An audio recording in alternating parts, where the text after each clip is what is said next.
information from Goldline International on investing in gold and financial information, call 1-800-827-4653. That's toll free and it's free information. 1-800-827-4653.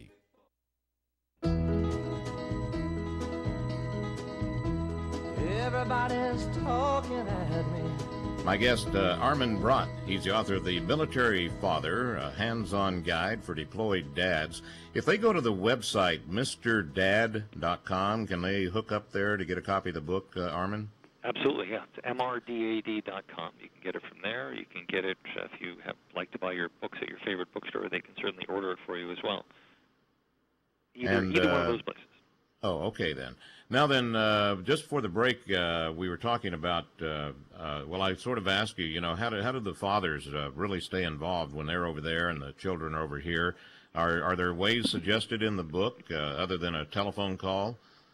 Oh, all sorts of suggestions. Yeah, I mean, there's things, certainly phone calls, Skype, any kind of video conferencing is terrific, but there's also it's really great to have actual physical things being mailed back and forth. It's nice to have an email, it's nice to have a phone call, but you can't keep that in your pocket, really.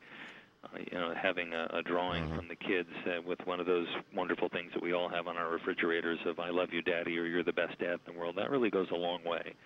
And even just sending home things to them as well, and helping them with their homework. I mean, they don't need to have big fancy gifts and stuff. They're perfectly happy to have a picture of you, and maybe you've written "I love you, Johnny" in the dust on your Jeep windshield or something like that. Very, very simple things can go a long way towards maintaining contact with people. And I bet these people don't really realize how they've got it made, so to speak, as far as communicating with somebody way over there compared to what happened in World War II, World War I. I mean, look at all the devices you've got now and the different ways to keep in touch. I agreed with that before I really started getting into doing a lot of the research for the book, but I came to a slightly different conclusion.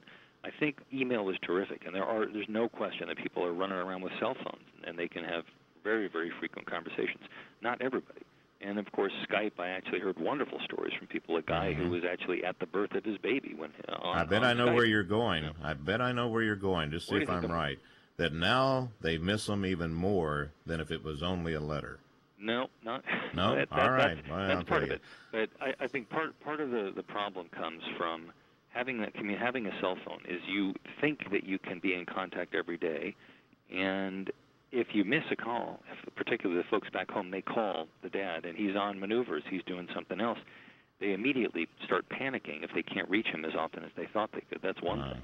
Then there's another thing, which I would hear from commanding officers quite a bit, which is, you've got these guys that are in regular contact with the folks back home. The wife calls up and she says, "Honey, our son just got pulled over for drunk driving," or the washing machine exploded in the living room. And then you've got the situation where, he wants to know everything that's going on at home, but there's no benefit really to him knowing something that he can't do anything about. And so he's For example, Armin, you call home, the guy calls home 10:35 p.m. to talk to his wife, and she's not there.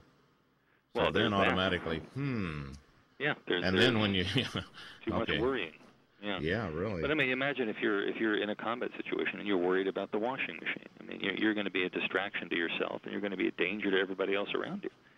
And then I'll tell you a real quick story. This is another thing that kind of came up over and over again that was really shocking to me. The women would be saying, we have Skype and we talk to him on Skype, but sometimes it's a problem because if I've got him on the phone and he says, "Honey, everything's okay," I can believe that. It's okay. But if I look at his face on the video, and he says everything's okay, and I know everything is not okay, I have to turn the video off.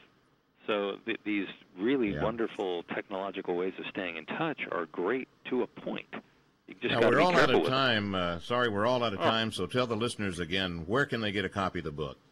They can get it from their local bookstore, but they can also get it from me. The website is mrdad.com, mrdad.com. They can also check out the other books I've written on fatherhood and the newspaper column and radio show and all of that. It's all fantastic. Hey, thanks again, and look forward to our next visit. Thanks, Chuck. Coming up next, Selwyn Duke. He's a writer for News with Views, American Thinker, the New Media Journal. Boy, one of his articles, "The Truth about Obama's Muslim faith. We'll be right back. Saving money is all the rage these days. Kind of the in thing to do. Like growing a beard. Well, here's a tip for you. You could save hundreds on your car insurance by switching to Geico. And then you could look all fancy with your beard and brag. Look at me. Look all the money I saved with Geico. You don't even have to mention me. Although, for the record, I've been talking about saving money long before it has ever